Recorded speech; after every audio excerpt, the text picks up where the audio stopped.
Salmo 116, versículo 10, diz assim: eu continuei crendo, mesmo quando disse, estou completamente esmagado. Eu continuei crendo, mesmo quando disse, estou completamente esmagado. Ou seja, reconhecer a fragilidade, reconhecer o sofrimento, reconhecer também até as derrotas da vida não significa deixar de crer. E Tiago 1:2 diz assim: feliz é aquele que nas aflições continua fiel, porque depois de sair aprovado dessas aflições, receberá como prêmio a vida que Deus promete aos que o amam. E aí vem acompanhado uma palavra de Martim Lutero, uma palavra bem curtinha. Martim Lutero disse assim: tentações são abraços de Deus. Tentações são abraços de Deus. Dá uma grande reflexão essa frase de Lutero, né? Tentações são abraços de Deus, né? Querido e amado Pai, nós te somos imensamente gratas por este tempo que estamos vivendo. É bem verdade, tempo de aflições, tempo de sentir-se assim como o salmista, esmagado, esmagada não poucas vezes. Mas mesmo assim, e apesar disso, continuamos crendo, porque sabemos que a tua graça é maior do que toda a aflição que podemos experimentar. Graças te damos porque aqui estamos nesta manhã. Graças te damos, amado Deus, por esta linda e bonita história, 45 anos de caminhada de vida da comunidade Martin Luther, da Paróquia Cristo Salvador, também com as outras comunidades. Somos gratos, amado Pai, pelo pastor Tchel, que deu o início a esta bonita caminhada e que hoje continuamos. Entregamos esta manhã em tuas mãos, esta tarde, também na Noruega, pedindo que nos oriente com teu Santo Espírito no falar, no partilhar, no viver. No Cristo. Amém. Amém. Então, obrigado pela reflexão, pastor. Muito importante nesse momento que estamos. Muito bom te rever, pastor Tchel, sempre com carinho imenso. Eu comentei com os pastores Vera e Alfredo que realmente faço questão de estar junto aqui contigo, por toda a história, e talvez dar um pouco assim de contexto, né? O presbitério se reuniu no ano passado, ou seja, se reuniu frequentemente, e a gente falou assim, o que tem de especial no ano de 2020? 45 anos, foi em 1975, em dezembro, que iniciaram as atividades aqui na comunidade e na paróquia, né? Na época falada Paróquia Nordeste. Desde essa ideia de conversar com os pastores, bater um papo com eles e ouvir um pouquinho de você, e essa mensagem vai ser depois retransmitida para a comunidade. A gente queria, ao longo de 2020, não só reviver, ou seja, não só olhar o passado, naquela ótica de, puxa, como era bom, como era isso, mas na ótica de realmente resgatar a nossa história, e por isso saiu o lema 45 anos de missão, nos impulsionando a olhar para frente, ou seja, como serão os nossos próximos 45 anos? O que nós, enquanto comunidade, temos para fazer e um pouco da nossa história. Então, é nesse contexto que esse bate-papo. E eu tenho aqui proposta de a gente conversar sobre 3 temas. O primeiro, talvez, ouvir, e até eu tenho uma curiosidade pessoal, como que foi o envio da família Norstock para o Brasil? Como é que isso começou? Como é que foi isso? Conta para nós um pouquinho, e o que motivou vocês a virem ao Brasil? Posso começar? Pode. Em primeiro lugar, muito obrigado por essa oportunidade de ver vocês, de conversar com vocês, mas também de fazer a memória de todos esses acontecimentos 40, 50 anos atrás, pelos quais sou muito gratos, que realmente foram uma época imensamente significativa em nossas vidas. E poder lembrar significa remember em inglês significa também reestabelecer contatos, porque somos membros não desligados, mas em comunhão. Então, lembrar significa renovar a nossa comunhão, por isso sou muito grato. A minha história é que eu decidi estudar teologia num seminário para missão, então todos aqueles que lá foram recebidos como estudantes eram para servir como missionários. Essa instituição fez parte da sociedade missionária da Noruega e tinha existido mais de 100 anos para formar e enviar missionários. Quando eu entrei, eu não tinha muito interesse em ir para a África ou para a Ásia, assim como os demais estudantes. A minha área de interesse era a América Latina. E desde que eu entrei no colégio, eu tinha lido a história da América Latina, principalmente de Bolívia. Bolívia era o meu país mais atraente. Gostei da história. E me interessei também pelos movimentos sociais e políticos, a situação religiosa com a situação da Igreja Católica e os protestantes. Então, eu tinha uma imensa vontade para conhecer o Brasil. Então, em 1970, a Federação Luterana Mundial organizou, ou era para organizar, a sua assembleia em Porto Alegre. E eu consegui ser steward, um ajudante na organização, e recebi pouco dinheiro para poder ir ao Brasil e participar. E eu fui em maio, cheguei em São Paulo, e então, quando eu cheguei em São Paulo, fiquei sabendo que a Assembleia foi transferida para a Suíça, ou, aliás, para a França, perto de Genebra. Então, não tinha mais razão para estar no Brasil. Por outro lado, eu tinha os meus contatos no ISLB e comecei a viajar junto com Pastor Wangen, de São Paulo, via Curitiba até Porto Alegre. E aí que eu, pela primeira vez, chegou a conhecer Curitiba. E desde então, me interessei pela essa realidade brasileira e a igreja que estava tomando uma nova posição como a igreja brasileira neste solo brasileiro. Então, eu achei Brasil um país cada vez mais interessante. Entramos em contato, então, com a ISLB quando eu terminei os meus estudos, para ver se a ISLB tinha interesse em uma colaboração. E para nos preparar para essa possibilidade, a casa e eu, nós viajamos ou nos transferimos para o Brasil em junho de 74 para aprender português em Campinas. Então, vivemos um ano em Campinas e durante este ano fizemos também um relatório sobre a situação da missão e a possibilidade de cooperação da Sociedade Missionária Norueguesa junto com entidades eclesiásticas aqui no Brasil. E por meio desse relatório, esses contatos, a ISLB chegou à conclusão de convidar a NMS para uma colaboração. E no ano seguinte, então, em junho de 75, o pastor presidente Gottschalk esteve presente na Assembleia da NMS em Oslo com uma carta oficial de convite para participar na missão do Brasil. Nessas discussões com a ISLB foram discutidas várias opções para atuação.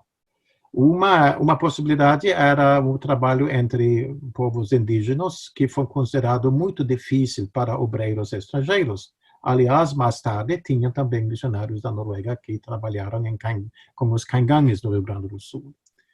Mas outra oportunidade era o que se então chamava missão urbana. Esse era o item na pauta nos anos 70. E quando nós estávamos em Campinas, fomos convidados em maio de 74 para uma consulta sobre missão urbana da ISLB, que aconteceu na casa do pastor Gyros, em Curitiba. Esta foi a nossa primeira oportunidade de conhecer melhor a comunidade, ficamos sabendo que a comunidade em Curitiba estava cogitando uma reestruturação para melhor atender todos aqueles luteranos não ativos que estavam se mudando para a Grande Curitiba. Vocês talvez se lembrem da grande catástrofe no Paraná em 1975, quando a geada acabou com o café e com milhares de imigrantes se foram para Curitiba. O número de habitantes em Curitiba aumentou de 300 mil a 600 mil habitantes dentro de 10 anos. E neste contexto, a comunidade em Curitiba reconheceu que a estrutura que tinha com as duas igrejas no centro não tinha condições para atender aos desafios para ser igreja com todos aqueles de uma origem luterana ou com outros também que viveram sem fé e participação eclesiástica.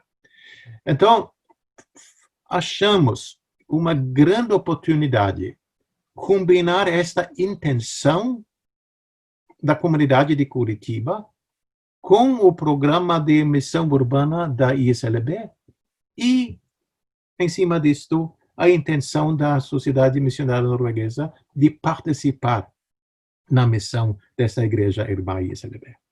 Isso, então, fez com que houvesse discussões em Curitiba, em conjunto com a cúpula em Porto Alegre, e com isso nós fomos convidados para chegar em Curitiba e fazer parte do equipe pastoral em Curitiba. Esse foi o início, o background. E ficamos sabendo dessas discussões quando nós estávamos em Noruega, na segunda parte, ou no Japão, na segunda parte de 75, e chegamos, então, em Curitiba. Eu tenho aqui o livro com todas as meu diário dessa época. Chegamos em Curitiba dia 26, quarta-feira, dia 26 de novembro, com ônibus de Campinas, onde que nós tínhamos chegado do Japão, via São Paulo, e na noite chegamos em Curitiba, onde fomos recebidos pelo pastor Giros, e a primeira noite ficamos na casa dele. Domingo 7 de setembro, houve culto de instalação, onde que eu fui anunciado como pastor deste novo trabalho no setor nordeste. Mas, oficialmente, o trabalho iniciou na segunda-feira, dia 1º de dezembro. História maravilhosa. Eu realmente, como falei, quando introduzi a pergunta, eu não conhecia de todo esse histórico e realmente poder compartilhar o movimento e assim como as coisas convergiram, né?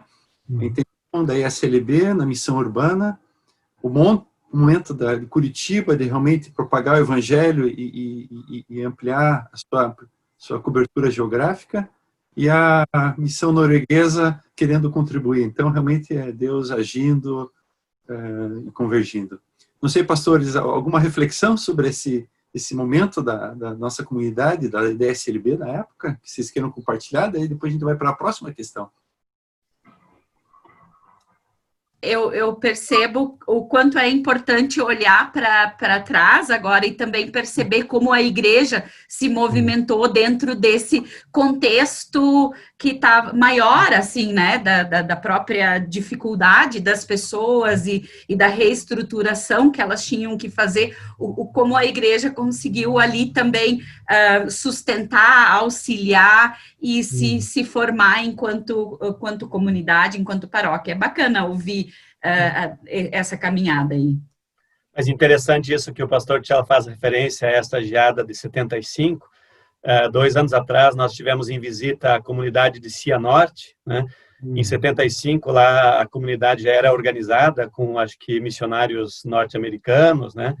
E aquela geada e as situações que vieram logo na sequência foram, assim, determinantes também para um certo esvaziamento das comunidades lá, né? Porque daí as pessoas que estavam lá trabalhando vieram para Curitiba, foram seguir em frente para outros lugares, porque a situação ficou muito difícil, né? Que é legal ter esse resgate histórico, sentir isso, né? Como a igreja a missão de Deus, ela vai caminhando junto com a história, com os acontecimentos naturais, com aquilo que a sociedade vai experimentando, o evangelho vai tomando forma também, né? Que bacana. Obrigado, pastor Tchau. Se posso acrescentar alguma coisa ainda sobre Nilton. Eu me lembro desses meus primeiros meses em Curitiba. De vez em quando eu fui para a rodoviária de manhã para ver os ônibus chegando do interior. Eu observei as pessoas desembarcando. Vi o desespero, porque eles tinham perdido tudo. Os grandes donos de terra acabaram com o café e entraram agora na época da soja, que não necessitava de obreiros, tudo feito com tratores, né? E eles, então, com muita esperança, e foram para os bairros, eu não vou dizer favelas, mas os bairros na periferia. Mas com um grande anseio de fazer um novo futuro, de uma vontade para trabalhar. Então, eu vi tanta qualidade humana e uma fé que estava junto com essa esperança. E muitos deles também de uma origem luterana. E eu pensei, a missão nessa situação, nesse contexto, era uma missão de acompanhamento, de ter a coragem de estar perto das pessoas no caminho. E eu acho que se na igreja tem esta coragem de arriscar, caminhar com aqueles que não sabem ainda bem onde que eles vão chegar. Se pode criar ambientes de hospitalidade, de amizade e formar uma sociedade nova. E a igreja faz parte disto, é um núcleo de esperança neste contexto. Outra coisa, agora a gente conversa e se lembra de muitas coisas. Enquanto que nós estávamos aprendendo português em Campinas, viajamos bastante, e visitamos os missionários americanos no Paraná. E eu cheguei à conclusão que não quis trabalhar como eles, porque eles quis fazer fronteiras novas, eles queriam ir aonde ainda não tinha uma comunidade luterana. E eu sentei como estrangeiro, nunca vai ser autêntico. E por isso nós fizemos questão de fazer algo em comunhão com uma igreja local, com pastores locais. E eu me lembro, na segunda-feira, primeiro dia de dezembro, tínhamos uma reunião do presbitério em Curitiba. Então, eu fiz parte dessa reunião. E aí fez o pastor distrital, todo mundo fez claro. Agora temos outro membro do grupo de pastores, com os mesmos deveres e com os mesmos direitos que os demais. E não é um missionário ao lado do corpo dos pastores. Eu fiz plantão como os demais, eu fiz suportamento quando eu estava no plantão, e com isso eu recebi o mesmo salário que os meus colegas brasileiros, muito difícil na época de grande inflação, mas com isto também senti eu sou valorizado como um igual entre irmãos e mais tarde irmãs. E nesse sentido, pastor Tchau, a gente quer pegar esse gancho que você está colocando agora do início da atividade ministerial aqui na comunidade, na época novamente se falava em Paróquia Nordeste. Nos conte assim um pouquinho como é que foi essa caminhada, como é que foi os desafios, as alegrias, como é que se viu realmente Deus agindo no crescimento da comunidade nesse período que vocês estiveram aqui. E talvez com um pouquinho de viés família, o que isso implica família também. Pois é, quando nós tínhamos chegado naquela quarta-feira, a comunidade de Curitiba, junto com o pastor Guigos, já tinha arrumado uma moradia para nós, a Rua Recife. Então, já na segunda noite, poderíamos dormir nessa casa. E logo nos sentimos em casa, em Curitiba. fomos visitados, podemos visitar outros. Tínhamos uma excelente convívio entre os pastores e nesse sentido nunca nos sentimos sozinhos ou abandonados. Nós fizemos parte de um tecido de companheiros e companheiras. Isso foi muito importante. Outra coisa, eu estava também olhando, já na primeira semana que eu estava trabalhando, eu fiz uma pesquisa no arquivo de membros na secretaria no Trajano Reis, para identificar, porque ninguém sabia se tinha luteranos na paróquia nordeste ou no setor nordeste. Saberam que tinha lá uma família Röder e uns demais famílias, mas não tinha uma lista, assim. Então, eu iniciei, eu vi as ruas, quem é que mora lá. Eu falei com as pessoas mais informadas, assim como o Otto Brehm, que naquela época acho que era membro, vice-presidente do presbitério, um outro que era presidente, e ele disse, você pode visitar essa é gente boa, você pode ir lá. Então, os primeiros meses, acho até Páscoa, no ano que vem, até ano seguinte, os primeiros 3 meses, eu acho que não fizemos nenhuma reunião em casa, só fiz visitas. Eu fiz primeiro para localizar as pessoas, às vezes visitas muito breves, difícil para estrangeiro compreender tudo, mas foi sempre muito bem recebido. E, naturalmente, notei onde que a recepção era mais fácil. E com isso, sentimos uma amizade muito profunda com uma das famílias que então chegamos a conhecer naquela época. Você me permite? Quais eram os pastores, pastor Tchel, naquela época que estavam em Curitiba, além de pastor Guiros? O pastor Guiros era o meu como se diz, coach, aquele que um mentor. que me ajudou com todas as perguntas e práticas. O pastor, quem que era o pastor distrital, era o Silvio Schneider. E ele tinha, então, uma certa liderança como pastor do centro. Eu me lembro, o pastor Schneider, ele me convidou para uma conversa que ele quis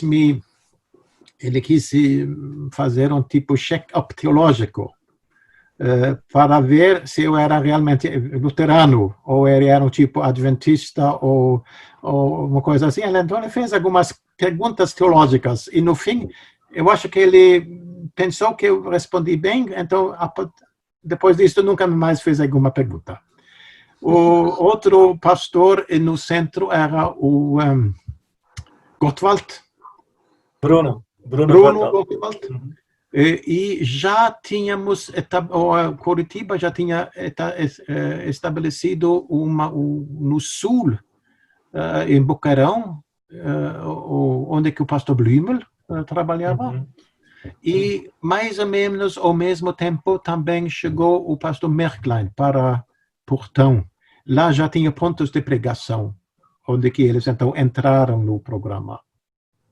Então, estes eram os nossos colegas. E o pastor Dreher, então, o Carlos, que era o pastor dos estudantes. Esse era o nosso colega. O pastor regional era o pastor Elort.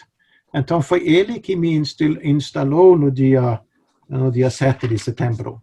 Mas e como é que foi assim a formação do presbitério, as comunidades? Conta um pouquinho das festas. Eu, na época, eu estava com 15 anos na época, então lembro um pouquinho de tudo isso, com muito carinho. Mas como é que foi a formação da comunidade, da paróquia, e a expansão também com outros campos, como o de Pinhais? Felizmente, a nossa casa na Rua Recife era muito conveniente para as atividades que pouco a pouco iniciamos. Nós tínhamos lá a nossa sala, a nossa parte da estada, então tínhamos uma grande sala onde que podemos fazer pequenas reuniões. E iniciamos com 3 tipos de reuniões. Começamos com escola dominical. E tínhamos que identificar pessoas que poderiam ajudar na escola dominical. Eu acho que a Rose logo entrou neste serviço como colaboradora no ensino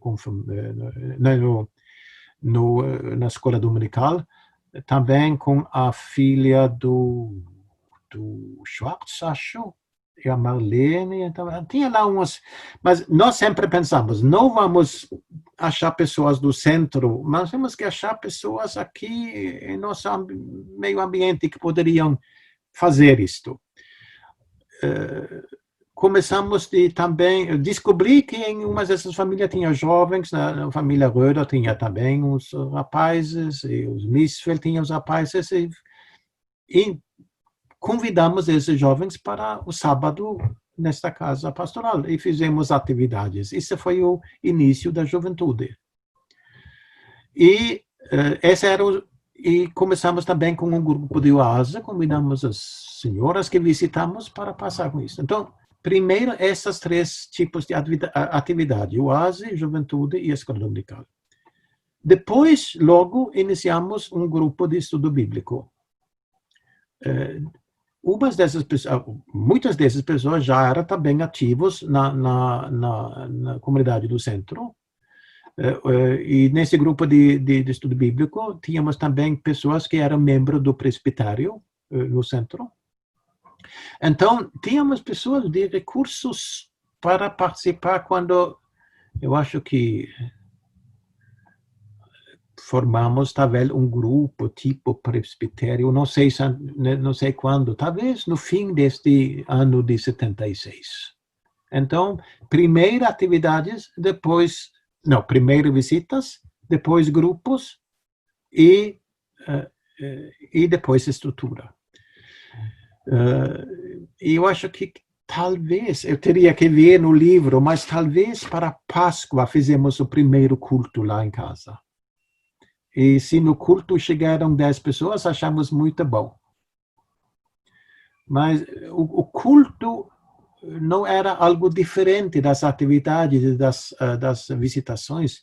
Era uma manifestação deste convívio que se criou. E desde o início, eu já falei muitas vezes com Nilton sobre isto, para mim sempre era muito importante quando eu era para preparar as prédicas, que o português não era muito fácil, não. Então eu levei o texto para os jovens e perguntei o que acham vocês sobre esses textos. E eles tinham ideias loucas e ideias excelentes. E no domingo eles vieram para o culto para ver se eu, como pastor, tinha escutado algo daquilo que eles tinham falado. Isso naturalmente fez com que nós nos encontramos no caminho. É muito bom. É muito bom. Falando um pouco de juventude, se me permite um depoimento, eu tenho uma pastinha aqui que eu guardo, estava procurando, e nessa pastinha, um dos documentos que eu guardo com muito carinho é este aqui, ó. Não sei se dá para ver. Yes, yeah, diploma.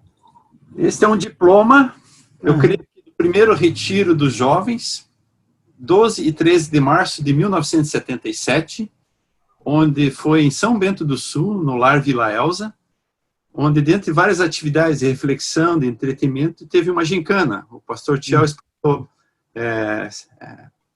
dicas por toda a cidade de São Bento do Sul, e os jovens saíram correndo atrás dessas tarefas.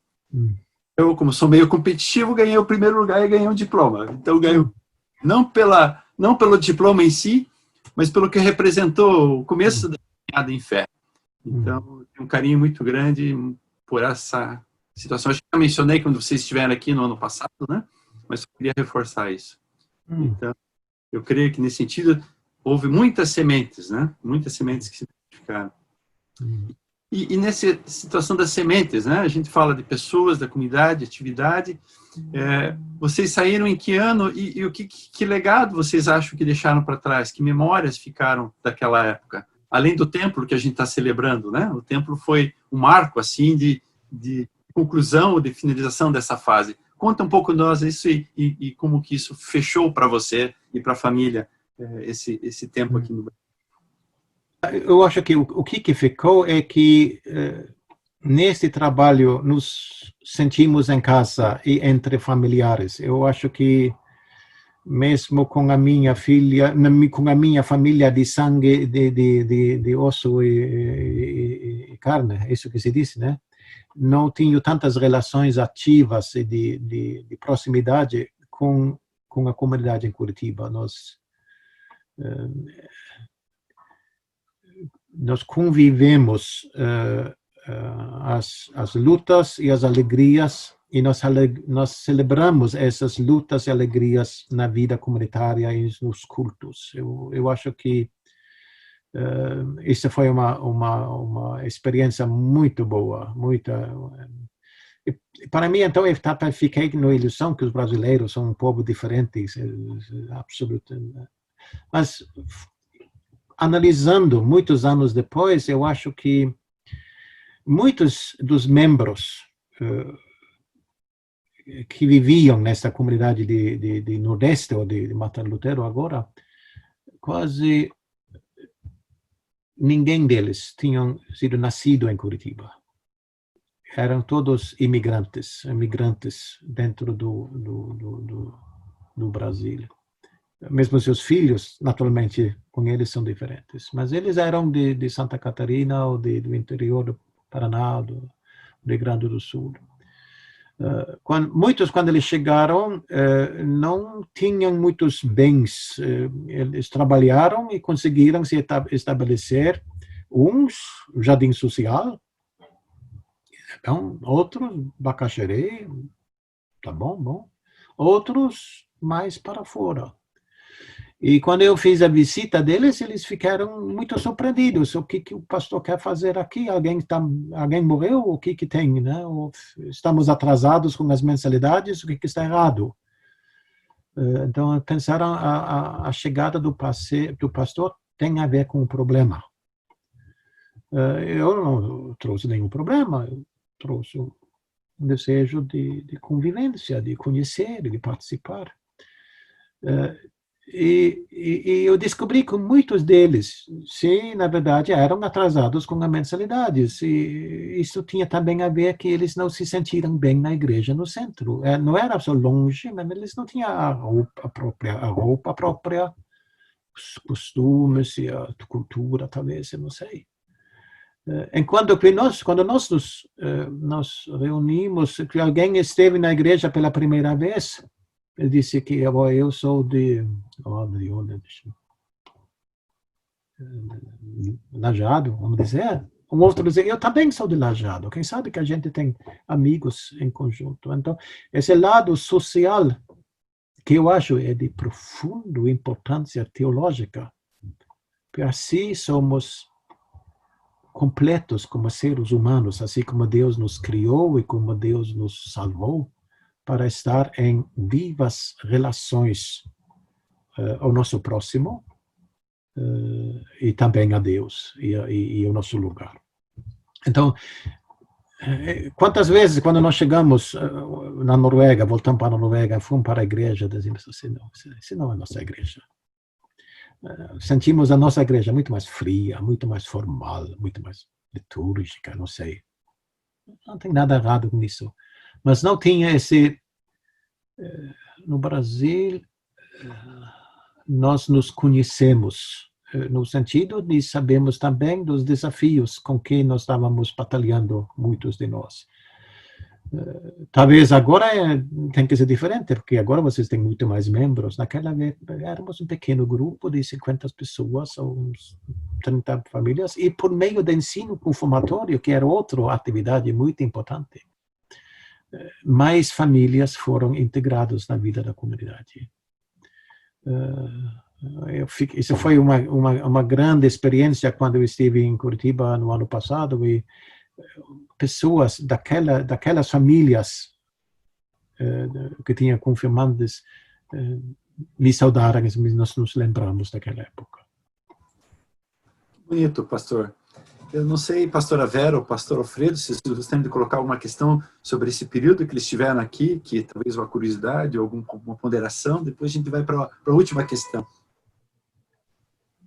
Eu lembro com muito carinho da visita do pastor Tchel e da casa no ano passado, e como movimentou a comunidade, o pastor Tchel deve lembrar, né? A igreja esteve lotadíssima no culto pela manhã, à noite com o coral também, a igreja cheia, e muitas dessas pessoas que estavam na igreja não conheciam, né, o pastor Tchel. São membros mais recentes, mas ao escutar essa história, essa semente que foi plantada há 45 anos atrás, sentiram-se gratos e gratas de poder participar agora, né? E eu percebo a importância do relacionamento, isso que o pastor Tchel fala das visitas, de estar junto, de caminhar juntos. E neste sentido, as comunidades menores, né, as comunidades pequenas, elas conseguem trabalhar isso melhor, né? Quando as comunidades ficam muito grandes, isso se torna mais difícil, né? Nós sempre fomos de fazer muitas visitas também, né? Agora, neste tempo de pandemia, a gente está fazendo umas visitas totalmente diferentes, mas a gente percebe a importância disso. Isso é algo que não se esquece, que vai fazendo parte da história, ou seja, o evangelho é isso, o evangelho é palpável, é concreto, é relacionamento, não é só falar de púlpito, mas é estar presente. Ir lá no trabalho da pessoa onde está, né? Mesmo que seja rápido, né? Para não atrapalhar muito, mas esse contato de perceber onde as pessoas estão, onde vivem, onde moram, né? Isso é muito importante, né? E quando isso não se pratica, quando se faz, começa a se fazer, as pessoas se sentem meio estranhas mesmo, o que o pastor está fazendo aqui, né? Mas que bom ouvir isso. Posso acrescentar duas coisas. Uma coisa aqui, nisto também, naturalmente também eu senti a minha vulnerabilidade. Eu já falei em português, não poderia falar com eloquência como com meus colegas, né? Eu, às vezes tinha que perguntar na prédica, vocês entendem? Está certo assim? Ou como que a gente disse isso em português? Mas a hospitalidade da comunidade de aceitar a fraqueza de um pastor, talvez sinalizou que não precisamos ser perfeitos para participar da vida comunitária. Nós temos todos algo, mas junto somos fortes e junto podemos nos apoiar. E outra coisa também que naturalmente foi muito significante é que a disponibilidade de membros de atuar, não sei se isso era por causa da fragilidade do pastor, mas muitos se colocaram à disposição para fazer a sua parte. E isso, eu observei isso com grande satisfação no ano passado, essa mobilidade de todos os membros da comunidade. Não é possível que todos sejam sempre 100% ativos, mas toda essa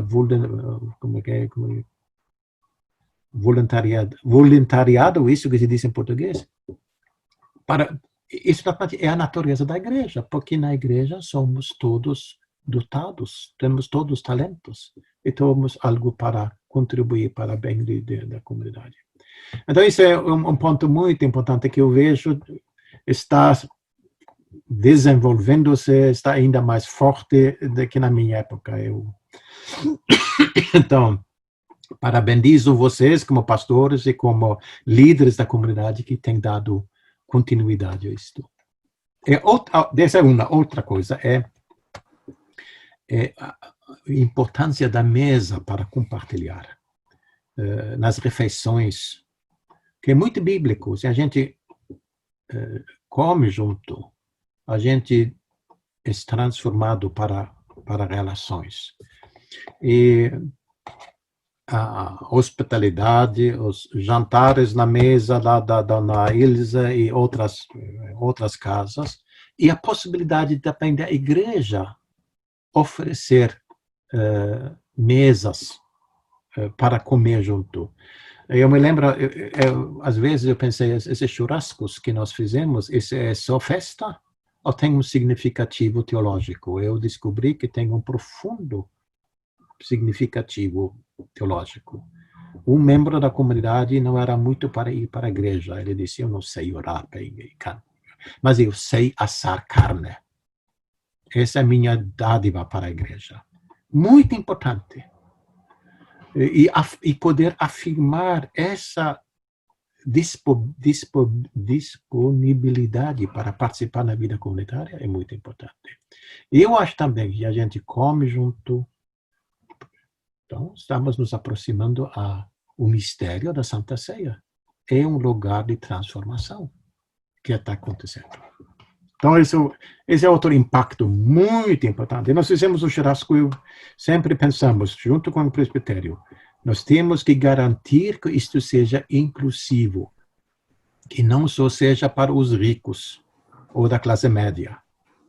Eu acho que sempre achamos maneiras de fixar preços para participar, para que todos puderam participar. Tá com o quadro? Você se lembra disso, Nilton? Sim, lembro, com muito carinho. E excelente mensagem e reflexão, pastor, nesse sentido, né? E os cafés da tarde, os leilões de bolo inteiro para levar para casa, e daí levava para casa, convidava os outros membros. Então, muito. Eu acho que a pastora também queria comentar algo, né, pastora? Sim, eu queria dizer que para mim me chama muito a atenção essa questão, pastor Tchau, da forma como vocês começaram, né? A questão das visitas, os grupos, e que a celebração culmina justamente no celebrar isso, celebrar essa amizade, essa comunhão, essa convivência em comunidade, né? Então, às vezes a gente, hoje, né, se a gente pensa assim, a gente chega num lugar, a gente vai celebrar, e eu acho que essa forma desse começo, ela ainda está hoje correndo nas veias de muitas pessoas aqui na comunidade, assim, né? A gente vê esse acolhimento que as pessoas têm. Eu tenho um testemunho, assim, uma experiência que eu vivi aqui na comunidade bem no começo, né? A gente teve aqui a transição nossa, foi o pastor Jandir e a pastora Adriane estavam aqui antes e eles foram para a Alemanha. Então, nós recebemos muitas coisas assim no calendário, tal atividade, a gente não fazia nem ideia o que era, e tampouco a gente tinha essa facilidade do contato com eles de poder perguntar o que era, né? E aí eu lembro que eu conversei com uma senhora da comunidade e ela olhou para mim assim e fez assim no meu rosto e disse assim: pastora, não se preocupe, agora a pastora aqui é você e nós vamos caminhar com você como você fizer. Aquilo para mim foi assim restaurador, libertador, quer dizer, foi um voto assim de confiança e estava muito forte essa raiz de um povo que acolhe, que recebe e que decide caminhar junto com as pessoas que vêm, né? O pastor Tchau foi o começo aqui, mas a gente vai passando, né? Vão ficando, tem colegas que caminharam já muito atrás de nós, outros virão depois. E eu acho que a grande chave para a comunidade em crescimento é essa, é tornar também os ministras que chegam ali parceiros de caminhada, num sentido de crescimento, assim, né? Então, eu fiquei bem emocionada, assim, ouvindo o relato, pastor, porque eu acho que isso ainda corre na veia das pessoas, assim, né? De que quem chega, ministro que chega, olha, nós vamos daqui para frente, nós vamos daqui para mais, nós temos atrás de nós uma história, uma caminhada que nos sustenta, várias experiências, mas nós queremos seguir em frente e se vocês quiserem vir junto, nos acompanhem, senão vão ficar pelo caminho, né? Então, eu tenho essa sensação, assim, de que sempre a comunidade teve esse espírito bem acolhedor mesmo. E eu não tenho medo em dizer, pastor Tchau, que isso nasce em acolher um estrangeiro, que isso nasce em acolher uma família completamente diferente de seus costumes e conviver com essa diferença, com todas essas diferenças culturais, de língua e de costumes e hábitos, né? Então, acolher o diferente não é fácil. E quando uma comunidade experimenta isso, assim, né, no mais profundo, eu acho que isso vai para a vida toda, isso passa gerações, onde a gente ensina filhos, filhas, netos, bisnetos, que acolher a quem chega, acolher ao migrante, acolher a pessoa que está no caminho, faz parte do nosso testemunho de pessoa cristã, né? Sentimos isso com as nossas filhas também. Elas falaram português, elas estudantes do Colégio Martinus, eles tinham toda a sua amizade, eles se sentiram como brasileiros. E quando nós voltamos para a Noruega, iam para a escola aqui os primeiros dias, eles ficaram... Eles perguntaram para mim, pai, você fez algo errado, um pecado, alguma coisa no Brasil que teve que sair? O que fez de errado? Que nós tínhamos que fugir para a Noruega, que nós estávamos tão bem no Brasil?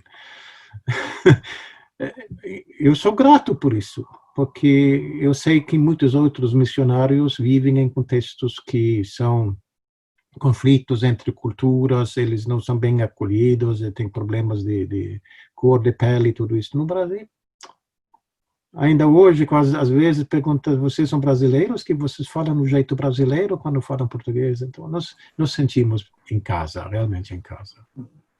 Bom, pastor, muito bom.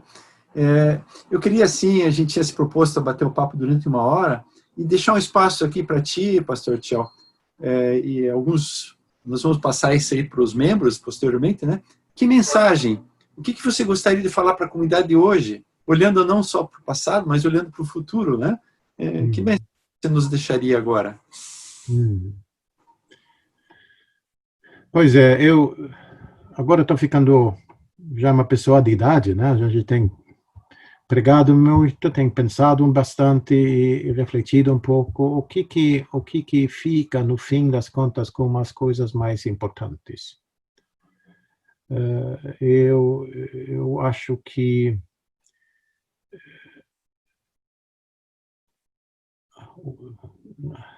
eu tenho aprendido a apreciar muito essa herança luterana da qual nós somos parte como tradição, especialmente nessa imagem de Deus como um Deus bondoso, Deus que acompanha, Deus que é cheio de misericórdia e que faz com que em toda a situação humana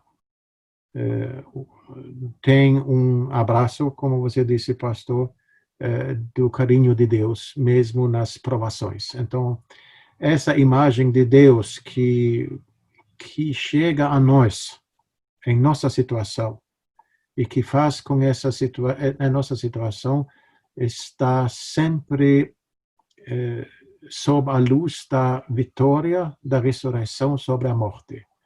Essa é fundamental. E eu acho que a igreja tem que aprender a viver essa graça, essa misericórdia, essa hospitalidade, esse carinho na sua vida. E isso também é o meu programa diaconal, né? A igreja tem que cuidar dos outros, assim como Deus cuida de nós. E com isto, a igreja vai ser uma bênção para o seu ambiente.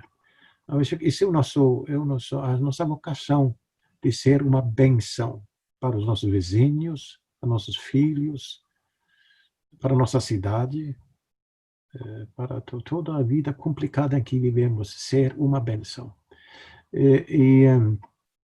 E nós temos recursos para isto. Isto eu acho que a comunidade de Curitiba, Paróquia Nordeste, tem sido um testemunho de que a comunidade tem os talentos e os dons necessários para ser uma bênção no lugar onde que vive e onde que está enviado. Obrigado pela mensagem e devolvo agora para a finalização para o pastor ou pastor nos conduzir talvez e agradeço desde já esse tempo gostoso, tempo de relembrar, tempo de fortalecer e um carinhoso abraço para toda a família lá, pastor Tchel. Muito obrigado. Que Deus abençoe vocês, a maravilhosa comunidade de Martin Lutero e o país em que vocês vivem e que tem tantos desafios, mas que consegue ficar na luz e na esperança de um futuro melhor.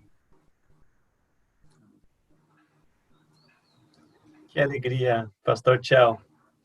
uma alegria muito grande poder ouvi-lo e aprender, perceber tanta sabedoria, e algo que mais me marcou, me impactou assim naquilo que eu vi agora nesta manhã, foi essa questão, na verdade, de que o sagrado e o profano não se separam para nós. Muitas vezes o grande entrave da missão é que sagrado é o culto, sagrado é o estudo, sagrado é também o almoço, é o sentar junto. Deus está sentado junto à mesa, Deus está também lá na churrasqueira, Deus está também lá na cozinha.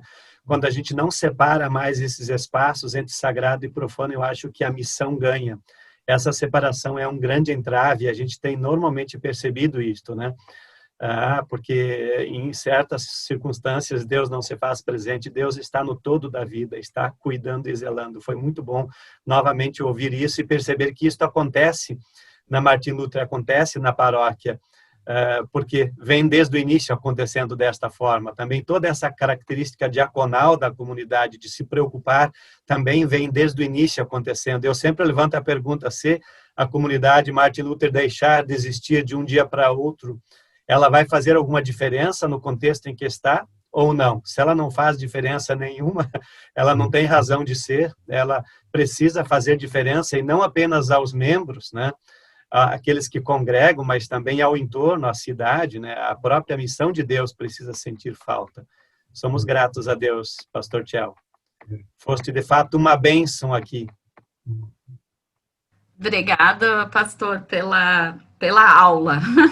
Foi como voltar para a sala de aula, e eu gosto muito dessa forma também. O pastor fala com muito amor, com muito carinho, assim, pela própria função, pelo próprio caminhar diaconal, e isso também alimenta a gente, isso sustenta a gente no nosso ministério, e muito obrigado por essa partilha. Fico muito feliz, acho que vai ser sim também esse momento de partilha aqui uma bênção para a própria comunidade, receber nesse momento, como a gente disse, tão difícil aqui, tão ainda turbulento, sem saber direito para onde a gente vai ser bem importante receber também esse carinho através dessas palavras e dessas recordações. Muito, muito obrigada, pastor. Um abraço aí para toda a família também.